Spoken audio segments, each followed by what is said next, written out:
Jadi kita ada satu momen yang menarik itu ketika gala dinner. Jadi gala dinner itu Presiden Prabowo tuh dapat souvenir dari dari acara.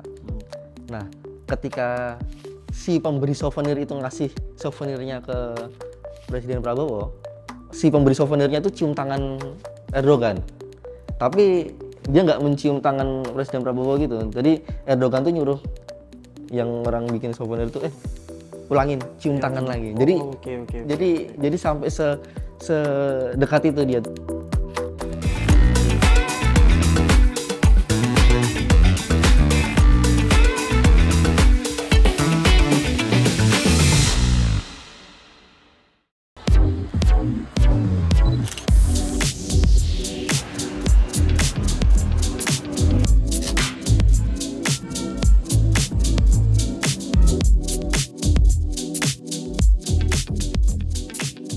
Saya Galih Pradipta, warta foto dari antara yang bertugas liputan Presiden Prabowo di Ankara, Turki. Aku dihubungi sama tim istana waktu itu untuk menyiapin data diri semuanya, kayak paspor dinas, terus habis itu disuruh ngedata kamera, lensa, suruh ngedata laptop, semuanya, karena alat-alat yang kita bawa itu disuruh data, alat elektronik, karena untuk masuk ke istana Turki kan kita harus ketat itu. Oke, masuk ke kedatangan ya, pada saat meliput di kedatangan Prabowo di Turki. Ini kan kunjungan balasan ya, salah satu. Kunjungan balasan ya. Erdogan pernah ke Indonesia, akhirnya Prabowo kembali ke Turki. Melihat riuh penyambutannya Prabowo, seperti apa sih kedekatan antara Prabowo dan Presiden Erdogan Turki? Aku pernah baca wawancara Erdogan, Presiden Erdogan itu di salah satu platform media itu. Jadi Erdogan tuh cukup terharu atas penyambutan Presiden Prabowo ketika dia ke Istana Bogor. Jadi Presiden Erdogan tuh sempat ngomong gini, aku bingung ketika nanti Presiden datang ke sana mau disambut seperti apa.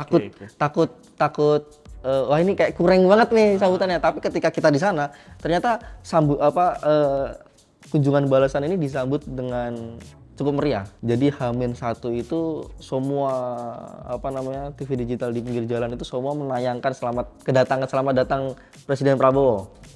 Dari bandara sampai ke tempat acaranya, sampai di istana itu semuanya ada itu. Terus habis itu di sekitar istana di Ankara itu benderanya merah putih sama bendera Turki itu ada semua. Jadi menurutku tuh ya ini kayak bener-bener sama banget gitu loh, kayak ada pasukan berkuda. Jadi Prabowo itu ketika sampai di lingkungan istana itu pasukan berkuda tuh udah menyambut. Ada pasukan berkuda, terus habis itu ada defile heli yang bawa bendera Indonesia sama bendera Turki.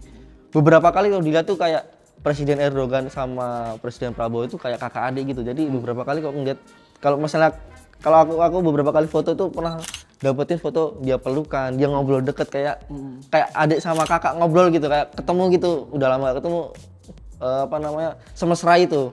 Dan itu nggak cuman sekali dua kali, jadi sering beberapa kali dia ke gap sama kamera itu dia pelukan.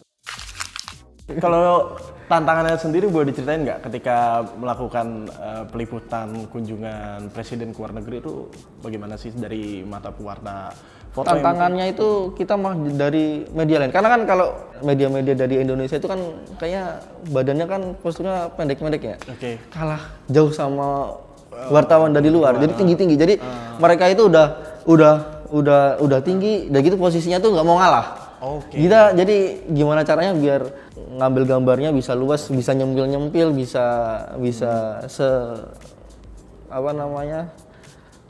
fleksibel itu. Jadi kedatangan pertama presiden datang ke situ, kalau kita kan dari tim BPMI kan selalu mengasih barier gitu ya. Wartawan tuh posisinya harusnya di sini nih, nggak boleh gini nih. Tapi tiba-tiba ketika presiden datang, itu media dari Turki itu geruduk tiba-tiba depan presiden. Jadi kita tuh Jadi kita kaget gitu, oh ini kok culture medianya seperti ini nih. Tapi kalau biro pers tim istananya Turki gimana? Secara protokoler? Sebenarnya fleksibel banget, tapi itu mungkin karena ketika kunjungan di Indonesia, BPMI-nya Turki, protokoler itu juga dikasih akses yang cukup luas juga. Jadi mereka juga ngasih kita keleluasaan itu juga di ini.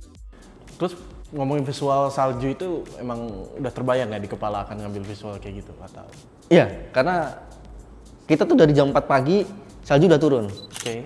Salju udah turun, dijadwalin Presiden Prabowo sampai bandara itu jam 10 kalau nggak salah, jam 10.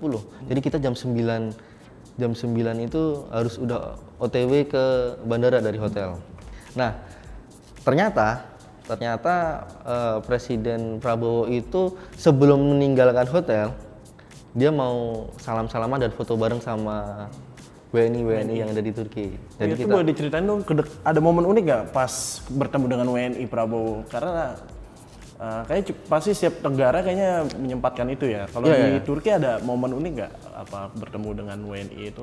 Jadi mereka tuh antusiasnya cukup ibu-ibu. Gimana sih ibu-ibu kalau mau ketemu sama idolanya? Jadi pas pampres pun juga kayaknya ya wis lah mau ngapain juga, ini ada presiden. Jadi kayak nggak lebih santai ya protokolernya. Iya, nggak terlalu luas aja. Jadi berbedanya gitu, kayak ini orang-orang Indonesia itu kayak ketemu idolanya itu loh. Jadi Pak foto Pak pada seluas itu. Jadi nggak ada batasi gitu. Nggak ada batasan. Jadi presiden tuh sempat beberapa kali aku cuma ngeliat dan mendengar tuh kayak, kamu udah berapa lama di sini? Gitu. Kamu udah menikah belum sama orang Turki? Gitu-gitu. Jadi bercanda-bercandaan kayak gitu. Jadi ayo pulang gini segala macam. Kamu berapa semester berapa kayak? Ya nggak semacam itu yang jadi nggak ada batasan. Kan ini hubungan diplomatisnya juga cukup lama ya, maksudnya 75 tahun ya hubungan diplomatisnya. Nah, dari perjalanan ini gimana melihat diplomasi Prabowo di mata pewarta yang ikut ke sana, gimana sih? Apa sih sebenarnya message yang mau disampaikan Prabowo untuk membangun hubungan diplomasi ke berbagai negara, khususnya yang di Timur Tengah ini ya? Kalau kita lihat sih dari awal kan emang awalnya Presiden datang ke Timur Tengah kan untuk ini ya, peran Indonesia ke Palestina ya, selalu. Jadi kita tuh kalau misalnya ada kesempatan untuk doorstop sama Menlu lah, sama Presiden, selalu nanya udah sampai sejauh apa sih negosiasi untuk bantuin Palestina ini gitu. Jadi itu aja di arahnya ke sana aja. Tapi yang menarik adalah penandatangan MOU di istana Turki. Jadi ada 3 tentang komunikasi, tentang pencarian korban bencana, sama satu lagi tentang kebudayaan. Nah, yang kok nggak ada sangkut pautnya sama Palestina dan segala macam. Tapi aku sempat baca-baca kalau nggak salah Indonesia itu sempat ada 13 waktu Erdogan ke Indonesia ya, waktu Presiden Erdogan ke Indonesia itu ada 13 penandatanganan kerjasama kalau nggak salah. Tapi mungkin ini tambahannya lagi. Jadi lumayan kerjasama Indonesia sama Turki ini lumayan banyak banget gitu. Melihat Prabowo nih di presiden kita di mata pemimpin dunia lainnya, dari mata seorang jurnalis tuh seperti apa sih? Dilihat dari Turkinya ya. Aku lihat kalau misalnya kemarin ini mereka ini kok kayak teman aja antara Presiden Erdogan sama Presiden Prabowo, karena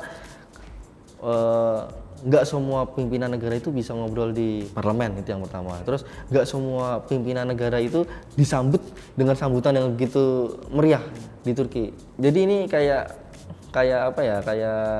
Presiden Prabowo itu kayak benar-benar yang aku bilang tadi tuh, kayak ini kayak adiknya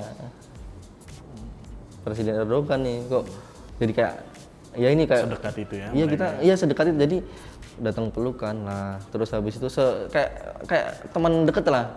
Jadi kalau dari sudut pandang aku sebagai foto ngelihat ini ya kayak ini sahabat lama lah. Jadi kayak Dan kita Indonesia dihargai ya di Iya. Turki ya. Ya, dia sempat beberapa kali ketawa bareng, pelukan. Jadi ya teman lama lah, teman Kelihatan banget ya gestur iya, kedekatan. sahabat lah, ya. kayak sahabat benar-benar kelihatan. Ya beberapa foto juga ngeliatin kalau mereka kedekatan mereka gitu segala macam. Ya gitu. Jalan pegangan tangan. Gimana ya? Kalau di Turki sih menurutku sambutannya ini sih meriah banget dan hangat banget gitu sih. Meskipun cuacanya dingin ya. Asik.